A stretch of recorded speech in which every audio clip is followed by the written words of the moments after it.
લઈને મોટા સમાચાર। કેરળથી ચોમાસું માત્ર 70 કિલોમીટર દૂર। 4-5 દિવસ ચોમાસું આગળ વધવા માટે સ્થિતિ અનુકૂળ। અરબ સાગર, બંગાળની ખાડીમાં આગળ વધ્યું ચોમાસું। લક્ષદ્વીપમાં ચોમાસાનું આગમન।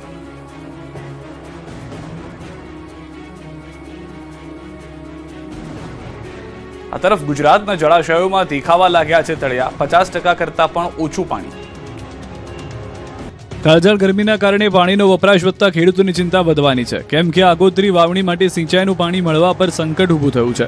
ગુજરાતના જળાશયોના તળિયા દેખાવા લાગ્યા છે। ગુજરાતના કુલ 207 ડેમોમાં 50%થી પણ ઓછું પાણી બચ્યું છે। ત્યારે કયા ઝોનમાં કેટલા જળાશયોમાં હાલ કેટલા ટકા પાણી બચ્યું છે તેની વાત કરીએ તો ઉત્તર ગુજરાતના 15 જળાશયમાં 44.77%, મધ્ય ગુજરાતના 17 જળાશયમાં 54.84%, દક્ષિણ ગુજરાતના 13 જળાશયોમાં 44.25%, કચ્છના 20 જળાશયમાં 32%, સૌરાષ્ટ્રના 141 જળાશયમાં 34.64% પાણી, સરદાર સરોવરમાં 69.85% અને કુલ 207 જળાશયમાં 53.72% પાણીનો જથ્થો છે।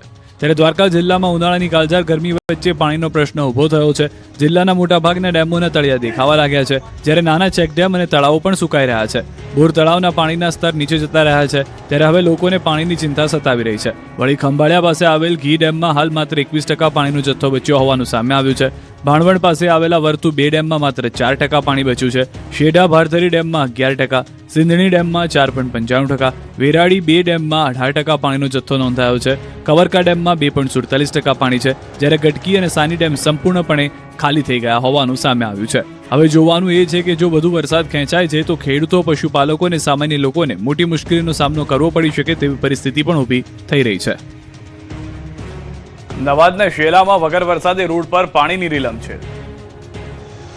અમદાવાદના રસ્તા પર ભર ઉનાળે જાણે પૂર આવ્યું હોય તેવા દ્રશ્યો સર્જા। રોડ પર પાણીની રેલમછેલ થઈ।